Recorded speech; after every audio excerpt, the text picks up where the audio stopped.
咁大家應該睇得到咧，我而家呢個嘅電池咧係剩翻8%，見到剩翻8%。咁如果你而家係冇地方去叉電啊，但係你仲要用呢部機啊，咁我應該點樣做咧？今日就教你啦。咁啊，同埋咧，點解個電池咧會跌得咁快咧？咁其實有幾個原因嘅。咁我今日咧就會講一個原因俾你聽，就係咧你個電話咧就成日都好興嘅，或者天氣可能熱啊，或者咧你裏邊咧好多 Apps 咧係唔應該擺入去，係咁 run，搞到咧你嗰個電話咧全部咧都一直都係 run 緊，冇休息過嘅，所以變咗呢個電池咧就可能咧一跌咧就跌到好快。咁點樣解決方式咧？其實如果你哋真係睇一睇嘅話咧，有個叫做慳電模式，就係呢一個 logo 嘅。我撳實佢先 ，OK？ 通常你唔使撳實佢嘅。咁咧，我開呢個掣啦，佢可以話俾我聽咧。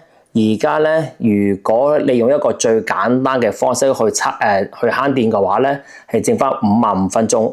但係如果你有一個大量嘅 ，OK， 一個最大嘅話咧，你係可以慳多2個鐘頭，1個鐘頭零54分鐘。呢一個咧就係屬於一個嘅慳電模式啦。咁我上一次都講過啦，如果你有慳電模式嘅話咧，你有啲 app 咧係入唔到去嘅。譬如話我撳一個掣嘅話咧，佢會同你講話，你一定要將呢一個 app 咧就 sleeping mode， 即係睡眠嘅，咁變咗咧就慳好多電。如果你假設真係唔需要嘅話咧，你係可以暫停嘅。咁一撳佢嘅話咧，你係可以繼續用嗰個 Apps。但係因為咧你而家咧你係冇電啊嘛，所以變咗咧最好咧就聽佢話，唔好再用嗰啲乜嘢 App， 直到你有得叉電為止嘅話咧，就可以用翻呢啲咁嘅 App 啦。記住呢樣嘢，你咧最好咧就記住開慳電模式。如果你有電嘅話就唔使啦，冇電嘅話咧就用呢一個慳電模式，去到最大 ，OK， 唔好去呢度，因為咧如果你冇教過咧，佢係去呢一邊嘅，你一定要去最大，咁咧變咗咧你就會慳好多電嘅。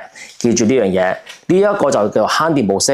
嗱，而家咧都係剩翻7%，咁咧佢呢個嘅電池咧就會越跌越慢噶啦。咁記住咧就係咁樣啦。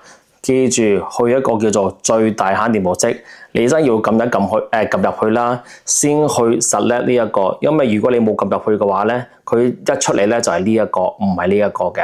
OK， 就咁樣啦。希望呢集幫到你啦，撳 subscribe 啦，撳鐘仔啦，下一集再見到你，拜拜。